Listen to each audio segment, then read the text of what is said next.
Hello everyone, स्वागत है आप सबका आपके अपने यूट्यूब चैनल सीखते रहिए के साथ। तो आज की जो हमारी क्लास है करंट अफेयर बेस्ड है। तो कुछ इंपॉर्टेंट क्वेश्चंस हैं जो एग्जाम के बेस्ड से बहुत ही इंपॉर्टेंट होंगे। तो चलिए अपनी क्लास को स्टार्ट करते हैं। तो क्लास को स्टार्ट करने से पहले अगर आप चैनल पे नए हैं तो चैनल को सब्सक्राइब करें, और अगर ऐसी ही वीडियो देखना चाहते हैं तो सब्सक्राइब करें, लाइक करें। तो चलिए आज की क्लास स्टार्ट करते हैं। आज का जो हमारा पहला क्वेश्चन है, 59th ज्ञानपीठ पुरस्कार 2025 किसे प्रदान किया जाएगा। तो हमारे ऑप्शन है मंगलेश डबराल या विनोद कुमार शुक्ल, कुमोदिनी लाखिया या नासिरा शर्मा। तो इसका हमारा जो राइट आंसर होगा ऑप्शन नंबर बी होगा, जो कि विनोद कुमार शुक्ल हैं। इनको 59th ज्ञानपीठ पुरस्कार 2025 का जो है प्रदान किया गया है। उसके बाद इसकी डिटेल को देखेंगे। 59th ज्ञानपीठ पुरस्कार 2025 प्रसिद्ध साहित्यकार विनोद कुमार शुक्ल को 2024 के लिए 59वां ज्ञानपीठ पुरस्कार प्रदान किए जाने की घोषणा की गई है। और विनोद कुमार शुक्ल जो कि छत्तीसगढ़ राज्य के एक ऐसे पहले लेखक हैं जिन्हें इस सम्मान से नवाजा जाएगा। और 2025 में यह पुरस्कार 2024 के लिए दिया जाएगा। और 2025 में ये जो संस्करण है ये 59th नंबर का है। और 2025 में यह पुरस्कार हिंदी भाषा के लिए दिया गया है इनको। और विनोद कुमार शुक्ल हिंदी के 12वें साहित्यकार point to be noted 12th साहित्यकार हैं जिन्हें यह पुरस्कार प्रदान किया जा रहा है। उसके बाद हमारा नेक्स्ट क्वेश्चन है, 75वां विश्व मौसम विज्ञान दिवस 2025 कब मनाया गया है। तो 75th का जो है ये 75th नंबर का है। तो कब मनाया गया है, इसका जो राइट आंसर होगा, तो इसका जो राइट आंसर होगा वो 23 मार्च को है, जो कि 75वां विश्व मौसम विज्ञान दिवस मनाया गया। और इसकी जो इस बार की जो थीम रही है वो है एक साथ प्रारंभिक चेतावनी अंतर को बंद करना, closing the yearly warning gap together. ये इसकी इस संस्करण की थीम थी और ये 75th नंबर का जो है संस्करण है। ओके, देन हमारा अगला क्वेश्चन है, मार्च 2025 में नामीबिया की पहली महिला राष्ट्रपति के रूप में किसे नियुक्त किया गया है। तो इसका जो है हमारा राइट आंसर होगा, तो इसका जो राइट आंसर होगा ऑप्शन नंबर 4 होगा, जो कि नेटुम्बो नंदी नदैतवा जो है ये नामीबिया की पहली महिला राष्ट्रपति बनी है। ओके, देन नेक्स्ट क्वेश्चन है, मार्च 2025 में संघ लोक सेवा आयोग में संयुक्त सचिव किसे नियुक्त किया गया है। तो इसमें इसका राइट जवाब होगा, तो इसका जो राइट आंसर है ऑप्शन नंबर सी है, अनुज कुमार सिंह, जो कि यूपीएससी जो है संघ लोक सेवा आयोग के संयुक्त सचिव नियुक्त किए गए हैं। ओके, नेक्स्ट क्वेश्चन है हमारा, स्टॉकहोम जल पुरस्कार 2025 से किसे सम्मानित किया गया है। तो क्वेश्चन नंबर 5 हमारा जो है इसका राइट आंसर होगा, तो इसका जो राइट आंसर होगा वो होगा option number D, Gunter Blockshell. Okay, ये गुंटर ब्लॉकशेल जो है ये इनके स्टॉकहोम जल पुरस्कार 2025 से सम्मानित किए गए हैं। ओके, देन हम आगे बढ़ेंगे। क्वेश्चन नंबर 6 है, पश्चिम बंगाल राज्य वन विभाग 2025 की रिपोर्ट के अनुसार पश्चिम बंगाल में एक सींग वाले गैंडों की संख्या कुल कितनी हो गई है। क्वेश्चन नंबर 6 है, जो कि इसका राइट आंसर होगा हमारा ऑप्शन नंबर सी 329 जो है ये इसका राइट आंसर है। ओके, देन आगे बढ़ेंगे, देख लेते हैं इसका ऑप्शन नंबर सी राइट है। उसके बाद इसके जो टॉप 3 राज्य हैं जो कि हमें बताए हैं, असम जो कि लगभग 2600 प्लस मुख्य रूप से काजीरंगा राष्ट्रीय उद्यान में लगभग यहाँ पे है, और टाइगर रिजर्व और टाइगर रिजर्व एक सिंग गेंडे हाँ सॉरी एक सिंग वाले गैंडों की जो संख्या है असम में जो है लगभग 2600 प्लस है, और जबकि पश्चिम बंगाल दूसरे स्थान पर है और उत्तर प्रदेश जो है तीसरे स्थान पर है। तो पश्चिम बंगाल में है 392 और उत्तर प्रदेश में लगभग 40 जो है इसके मुख्य रूप से दुधवा राष्ट्रीय उद्यान में समाहित है। और पश्चिम बंगाल जलदापारा नेशनल पार्क में 331 और गोरुमारा नेशनल पार्क में 61। ओके, देन आगे बढ़ेंगे, पहला विश्व हिमनद दिवस 2025 कब मनाया गया है। तो इसका जो करेक्ट आंसर होगा हमारा ऑप्शन नंबर डी होगा, जो कि 21 मार्च है इसका राइट आंसर। ओके। और इस बार की जो इसकी थीम है और इसका संस्करण जो है, ये संस्करण इसका पहला है। और जो ये थीम है ग्लेशियर संरक्षण और ग्लेशियर प्रिजर्वेशन, इसका जो है थीम है इसकी थीम। ओके, देन आगे बढ़ेंगे।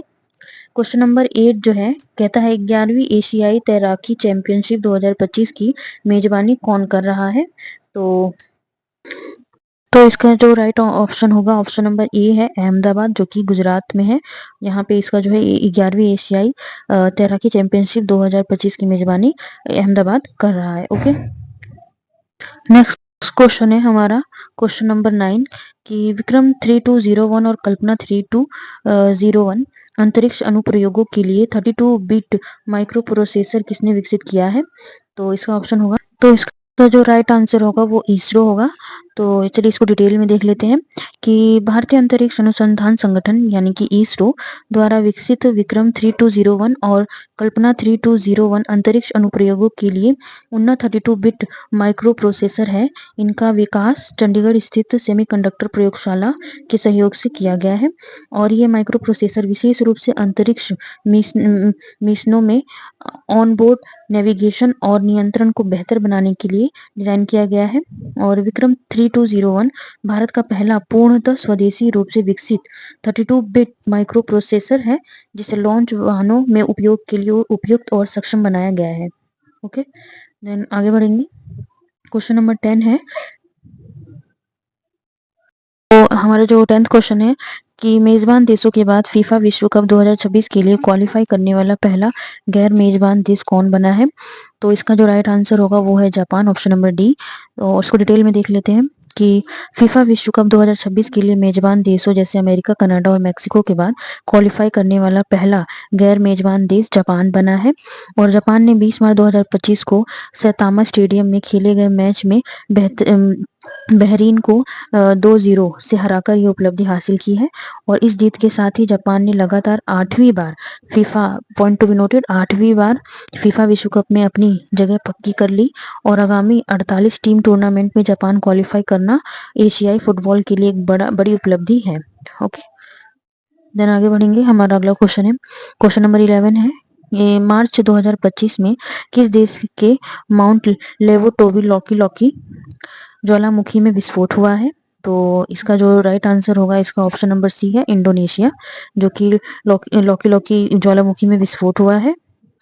और क्वेश्चन नंबर 12 आगे बढ़ेंगे। क्वेश्चन नंबर 12 है दुनिया के सबसे बड़े प्राकृतिक सफेद हाइड्रोजन भंडार की खोज कहाँ हुई है। ओके, तो इसका जो राइट आंसर होगा वो होगा ऑप्शन नंबर बी, जो कि फ्रांस है। तो इसको डिटेल में देखेंगे, जो कि दुनिया का जो सबसे बड़ा प्राकृतिक सफेद हाइड्रोजन भंडार की खोज फ्रांस के मोसेल क्षेत्र में फोल्सविलर की मिट्टी से नीचे हुई है। और इस भंडार की जो खोज है जियो रिसोर्सेज प्रयोगशाला और CNRS के वैज्ञानिकों ने की है। और यह प्राकृतिक हाइड्रोजन या सफेद हाइड्रोजन का भंडार लगभग 46 मिलियन टन का है। और इसकी अनुमानित कीमत लगभग 92 ट्रिलियन डॉलर बताई जा रही है। और इस खोज को स्वच्छ ऊर्जा क्षेत्र में एक बड़ा परिवर्तनकारी क्षण माना जा रहा है, क्योंकि प्राकृतिक हाइड्रोजन को भविष्य की स्वच्छ ऊर्जा का महत्वपूर्ण स्रोत माना जा रहा है। ओके, देन आगे बढ़ेंगे। हमारा जो अगला क्वेश्चन है क्वेश्चन नंबर 13 है कि कबड्डी विश्व कप 2025 का खिताब किसने जीता है। तो इसका जो राइट आंसर होगा वो होगा ऑप्शन नंबर ए, इंडिया ने जो जीता है। और उसके बारे में देखेंगे, कबड्डी विश्व कप 2025 में भारत ने इंग्लैंड को हराकर खिताब जीता है। Point to be noted, England को जो है हराकर जीता है। और कबड्डी विश्व कप 2025 में जो है इसका जो आयोजन स्थल है वो इंग्लैंड को जो है स्थल माना गया। और मिडलैंड इंग्लैंड में जो है पहली बार एशिया के बाहर हुआ। और आयोजन तिथि जो है वो 17 से 23 मार्च 2025 के बीच में रखा गया। और इसका जो ये संस्करण था, ये दूसरा संस्करण था। और पुरुष कबड्डी वर्ल्ड कप 2025 के लिए भारतीय टीम के कप्तान मंथीराम अरुमुगम जो थे, इनके कप्तान थे। और पहली महिला कबड्डी वर्ल्ड कप 2025 के लिए भारतीय टीम की कप्तान शिल्पा थी। और पुरुष वर्ग विजेता जो थे वो भारत से थे, जो कि उप विजेता इंग्लैंड के थे। और महिला वर्ग विजेता जो है भारत की थी, जो कि उप विजेता इंग्लैंड से रही। ओके, देन आगे बढ़ेंगे। क्वेश्चन नंबर 14, संगीत कला निधि पुरस्कार 2025 से किसे सम्मानित किया जाएगा? तो संगीत कला निधि पुरस्कार 2025 से आर के श्रीराम कुमार को जो है सम्मानित किया गया है। ऑप्शन नंबर डी इसका राइट आंसर है। ओके, देन आगे बढ़ेंगे। क्वेश्चन नंबर 15 है, मार्च 2025 में ट्यूनीशिया के नए प्रधानमंत्री के रूप में किसे नियुक्त किया गया है? क्वेश्चन नंबर 15 का जो है राइट आंसर होगा ऑप्शन नंबर डी, जाफरानी जैजरी। ओके, ऑप्शन नंबर डी इसका राइट आंसर है। देन आगे बढ़ेंगे। हमारा इसके बारे में थोड़ा देख लेंगे कि ट्यूनीशिया के जो राष्ट्रपति हैं कैस सैयद ने प्रधानमंत्री कामिल मादुरी को बर्खास्त कर दिया और सर्रा जाफरानी जाजरी को देश का नया प्रधानमंत्री नियुक्त किया। जुलाई 2021 में कैस सैयद के राष्ट्रपति बनने के बाद से यह चौथा प्रधानमंत्री परिवर्तन है। ओके, देन आगे बढ़ेंगे। क्वेश्चन नंबर 16 है कि पर्पल फेयर 2025 का आयोजन कहाँ किया गया है? तो इसका जो राइट आंसर होगा वो है नई दिल्ली। और अगला देखेंगे क्वेश्चन नंबर 17 जो है कि मार्च 2025 में भारत सरकार ने बायोटेक स्टार्टअप को बढ़ावा देने के लिए किस पहल की शुरुआत की है? क्वेश्चन नंबर 17 का जो है ऑप्शन नंबर बी होगा, बायोसारथी को। इसके बारे में देखेंगे कि बायोसारथी का जो उद्देश्य है उभरते बायोटेक उद्यमियों को संरचित मेंटरशिप प्रदान करना है। और यह पहल जो है जैव प्रौद्योगिकी उद्योग अनुसंधान सहायता परिषद की 13वें स्थापना दिवस के अवसर पर शुरू की गई थी। और बायोसारथी पहल के अंतर्गत उभरते जैव प्रौद्योगिकी उद्यमियों को 6 महीने की संरचित मेंटरशिप प्रदान की जाएगी, जिसमें अनुभवी मेंटर और मेंटीज के बीच व्यक्तिगत मार्गदर्शन शामिल होगा। ओके, क्वेश्चन नंबर 18 देखेंगे। भारत का पहला वरिष्ठ नागरिक आयोग किस राज्य में स्थापित किया गया है? तो इसमें जो है ऑप्शन नंबर इसका बी होगा कि केरल होगा। ओके, इसको थोड़ा डिटेल में देखेंगे कि केरल जो है भारत का ऐसा पहला राज्य बन गया है जिसने वरिष्ठ नागरिकों के अधिकारों, कल्याण और पुनर्वास की सुरक्षा सुनिश्चित करने के लिए केरल राज्य वरिष्ठ नागरिक आयोग विधेयक 2025 पारित किया है। और 19 मार्च 2025 को केरल विधानसभा द्वारा इस विधेयक को अनुमोदित किया गया, जो कि इस आयोग का उद्देश्य है राज्य में वरिष्ठ नागरिकों के हितों की रक्षा करना और उनके कल्याण के लिए नीतियां बनाना। इस पहल के माध्यम से वृद्धजनों को न्याय संगत अधिकार, सम्मानजनक जीवन, पुनर्वास की सुविधाएं प्रदान की जाएंगी। ओके, देन आगे बढ़ेंगे। क्वेश्चन नंबर 19 जो है, माह 2025 में गोई बीबो ने किसे अपना ब्रांड एम्बेसडर नियुक्त किया है? तो इसका जो राइट आंसर होगा ऑप्शन नंबर ए होगा, ऋषभ पंत को इसका जो है ब्रांड एम्बेसडर नियुक्त किया है। ओके, क्वेश्चन नंबर 20 है कि भारत में नौ सैन्य शक्ति को बढ़ाने के लिए दूसरा युद्धपोत तपस्या किसने लॉन्च किया है?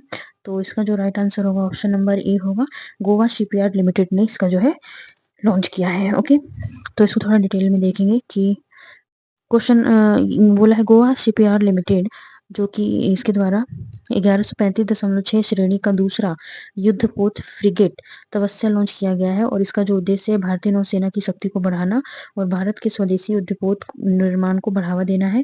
तपस्या नाम महाभारत के महान योद्धा भीम की गदा से प्रेरित है, जो कि त्रिपुट और तपस्या दोनों ही 124.8 मीटर लंबे और 15.2 मीटर चौड़े हैं।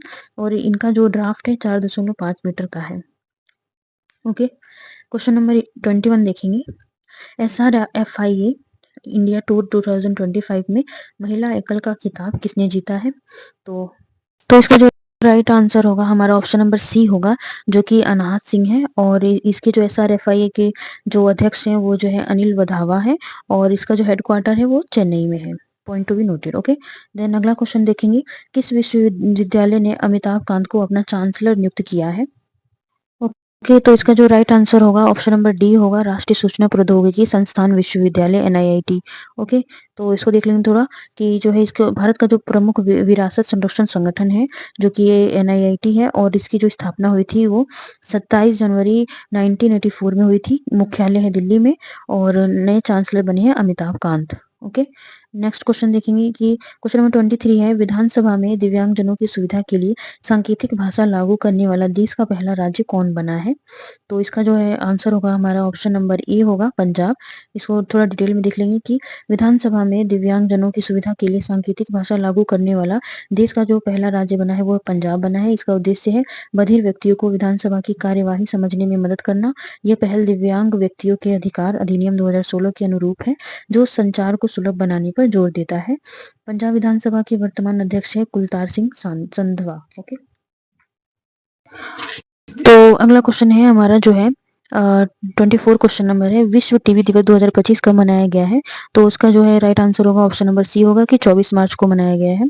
ओके, और इसमें जो इसका जो विषय है, इसका जो विषय दिया गया है, हाँ, हम टीबी को समाप्त कर सकते हैं, प्रतिबद्ध हो, निवेश करें, वितरित करें। ओके, इसका विषय है। ओके, अगला क्वेश्चन देखेंगे। भारत सरकार ने भारतीय औद्योगिक वित्त निगम आईएफसीआई का प्रबंधक, निर्देशक, एमडी और मुख्य कार्यकारी अधिकारी सीईओ किसे नियुक्त किया है?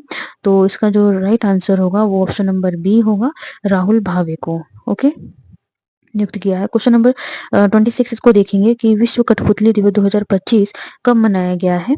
तो इसका राइट आंसर होगा, तो इसका जो राइट आंसर होगा, हमें विश्व कठपुतली दिवस 2025 जो है 21 मार्च, ऑप्शन नंबर 20 का राइट आंसर है। इसको थोड़ा डिटेल में देख लेंगे। विश्व कठपुतली दिवस हर साल 21 मार्च को मनाया जाता है और इस दिवस को मनाने का उद्देश्य कठपुतली कला को वैश्विक स्तर पर पहचान दिलाना और कलाकारों के योगदान को सम्मान देना है।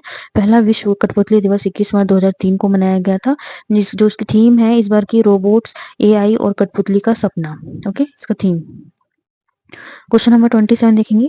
मार्च 2025 में नए वित्त सचिव के रूप में किसे नियुक्त किया गया है? तो आंसर होगा, ओके, तो इसका जो राइट आंसर होगा हमारा ऑप्शन नंबर सी होगा, अजय सेठ को। ओके, देन अगला क्वेश्चन देखेंगे। क्वेश्चन नंबर 28 कि चाइना एफआई ग्रैंड प्रिक्स 2025 का खिताब किसने जीता है? तो इसका ऑप्शन नंबर ए हो जाएगा राइट आंसर, ऑस्कर पियास्त्री को मिला है खिताब। ओके, नेक्स्ट क्वेश्चन है हमारा 29, जो कि बोला है कि किस राज्य सरकार ने धार्मिक पर्यटन को बढ़ावा देने के लिए गंगा और शारदा नदी कॉरिडोर की परियोजना की घोषणा की है? तो इसका जो राइट आंसर होगा ऑप्शन नंबर ए होगा, उत्तराखंड। और इसको जो है अगला क्वेश्चन देखेंगे। क्वेश्चन नंबर 30 कहता है कि मार्च 2025 में अंग्रेजी भाषा श्रेणी में साहित्य अकादमी अनुवाद पुरस्कार 2024 से किसे सम्मानित किया गया है? तो इसका जो राइट आंसर होगा ऑप्शन नंबर सी होगा, मदन सोनी को। थोड़ा इसको डिटेल में देख लेते हैं कि हिंदी भाषा श्रेणी में प्रसिद्ध आलोचक मदन सोनी को यशोधरा डालमिया की अंग्रेजी पुस्तक के हिंदी अनुवाद सैयद हैदर रजा एक अप्रतिम कलाकार की यात्रा के लिए साहित्य अकादमी अनुवाद पुरस्कार 2024 से सम्मानित किया गया है। ओके, देन आगे बढ़ेंगे। क्वेश्चन नंबर 31 72वें मिस वर्ल्ड सौंदर्य प्रतियोगिता 2025 का आयोजन कहाँ किया जाएगा? तो उसका option number D is the right answer होगा, हैदराबाद, तेलंगाना को। ठीक है, उसके बाद क्वेश्चन नंबर 32 देखेंगे कि मार्च 2025 में टाटा मोटर्स ने अपना नया ब्रांड एम्बेसडर किसे नियुक्त किया है? तो इसका जो ऑप्शन होगा option number D, Vicky Kaushal को। ओके, देन आगे बढ़ेंगे। क्वेश्चन नंबर 33 मार्च 2025 में global system for mobile communication association के अध्यक्ष के रूप में किसे चुना गया है? Option number C is right answer, Gopal Vitthal को। तो फ्रेंड्स, तो ये थी आज की हमारी क्लास। तो ये थे हमारे आज के इम्पोर्टेंट 33 क्वेश्चंस जो कि हमारे एग्जाम की पर्पज से बहुत ही इम्पोर्टेंट थे। तो ये थी हमारी आज की क्लास। अगर क्लास अच्छी लगी हो तो लाइक करें, नए हैं तो सब्सक्राइब करें और ऐसे ही वीडियो को देखने के लिए हमारे चैनल पे बने रहें। Thank you so much, thank you for watching. जय हिंद।